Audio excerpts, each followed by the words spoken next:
புகனீஸ் வெயில போயிட்டு வந்து சரியான தலைவலியா இருக்கு எனக்கு. இப்பதான் தலையோட தண்ணி ஊற்றி குளிச்சுட்டு படுத்து தூங்க போனேன். அந்த மாதிரி செய்யாதீங்க. எனக்கு ஒரு ஐடியா இருக்கு. அகசி சித்தா மெடிக்கல் சென்டர்ல எனக்கு ஒரு டிப்ஸ் சொல்லி கொடுத்தாங்க. அதை நீங்க செய்யுங்க, சீக்கிரமா உங்க தலையில குறைஞ்சிடும். இதுதான் விரலி மஞ்சள். இத கொம்பு மஞ்சள்னு சொல்லுவாங்க. விளக்கெண்ணெய் எடுத்து இந்த கொம்பு மஞ்சளை எடுத்து ஒரு மங்கள போட்டு ஒரு 3 நாள் விளக்கெண்ணெய் ஊற்றி ஊற வச்சிடணும். இதே ரொம்ப அவசரமா இருந்தா ஒரு 2 மணி நேரம் ஊற வச்சுட்டு அந்த கொம்பு மஞ்சளை எடுத்து நம்ம பயன்படுத்தலாம். இத நம்ம எப்பயுமே வீட்டுல ஊற வச்சிருந்தோம்னா திடீர்னு நம்ம வீட்டுல யாராச்சும் தலைவலின்னு சொன்னாங்கன்னா நம்ம எடுத்து டக்குன்னு அதை செஞ்சு அவங்களுக்கு தர முடியும். இப்ப இந்த கொம்பு மஞ்சளை நான் விளக்கெண்ணெயை ஊற்றி ஊற வைக்க போறேன்.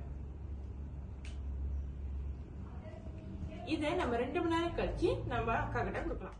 இப்ப பாத்தீங்கன்னாக்கா உங்களுக்காக நான் மஞ்சளை விளக்கெண்ணையில ஒரு 2 மணி நேரம் ஊற வச்சிருக்கேன். இப்ப நீங்க இந்த மஞ்சளை எடுத்து இந்த விளக்குல கொளுத்தி அதுல புகை வர்றத நீங்க மூக்குல இழுக்கணும்க்கா. அப்போ உங்க தலைவலி சீக்கிரமா குறைஞ்சிடும். இப்ப பாத்தீங்கன்னா விளக்குல ஏத்தணும் அந்த புகை வருதுக்கா. இப்ப அந்த புகையை நீங்க மூக்குல ஒரு மூக்கை அடைச்சிட்டு இழுக்கணும். இப்படியா? ஆமா.